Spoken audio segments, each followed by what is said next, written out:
Today, I'm breaking down the exact psychology of presence.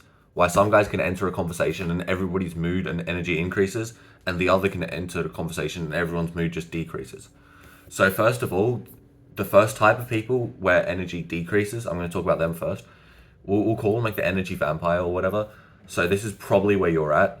So you walk into conversations complaining about something, like your dating life could be like something stupid like traffic. You're dominating conversations with your problems and your stories. You're always trying to one up people in conversation, just say something that you did better than them. And there's like this weird subtle competitiveness with friends. And so when women react to that, there's that initial attraction because of the confidence, but then it wanes really quickly because you seem a bit needy and in need of validation. Whereas you look at the other type of person, the energy amplifiers, they're the ones who engage conversations curiously about others.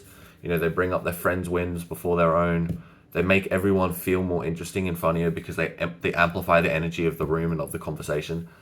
And women are engaged because the conversations actually improve when they're there, right? So both guys could be equally intelligent, equally funny, equally good looking, but the difference is that one saps energy whereas one gives energy, and that actually makes a really big difference. So the science behind this, I'm not going to spend too long on this, but there are brain cells, neurons, which are specifically, some of them are specifically designed to mirror people in conversation. They're called mirror neurons. So for example, if I was in a conversation with you and you seemed very depressed or upset, these mirror neurons would pick up on your tone of voice, body language, etc., that you're depressed, and then they would tell my mirror neurons to become depressed, and so I would start to feel a bit lower energy, because the idea is to try and match your energy, right? But the good thing is you can abuse this, so to speak, and if you have this energy and this happiness and this presence, other people's mirror neurons will start to copy that and start to associate you with being energy, because whenever they're in conversations with you, they feel happy and energetic, right? So that's something you can use to your advantage. So the four sort of pillars of this presence, I'll just rattle them off really quickly. I've got them written down anyway. So the first one is you react to your internal state and not reacting to external chaos. The second one is genuine interest. So, showing curiosity about other people. It creates connection. Number three is about supportive challenging. So, instead of trying to one up people, you're pushing people to be better while having their backs. And then number four is emotional leadership. So setting the tone rather than just following the mood of the conversation. Like I said, come in with new energy.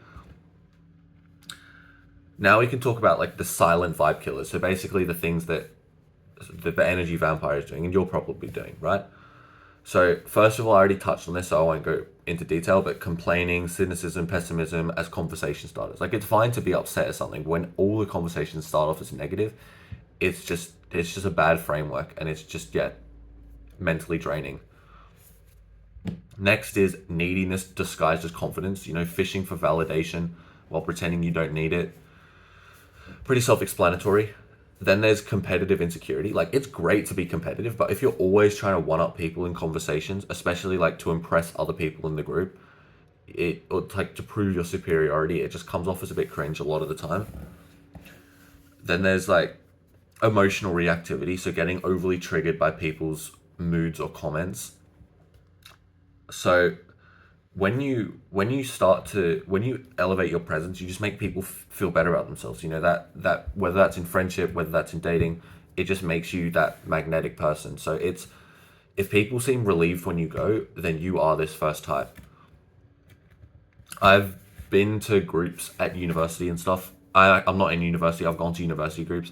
Sometimes it's literally just to analyze this stuff for myself because I find it sort of interesting. I can just instantly tell who are the energy killers. Like, even notice it for yourself, because if you can see it in yourself, you could see it in other people as well. Like whenever you're in a group dynamic and you see someone show up and everyone just feels slower and people are sort of half listening to them and it feels really lethargic, it's really shocking because you realize like there are people. I know it sounds sort of obvious, but there are real people whom other people literally don't want to talk to and feel drained with every time they talk to them. And the sad thing is these people don't realize they're doing it. So basically how we're going to shift this is, first of all, it starts with identity, and then we'll move to the action. So with the identity, you want to stop acting charming and become naturally magnetic instead. So it's internal work.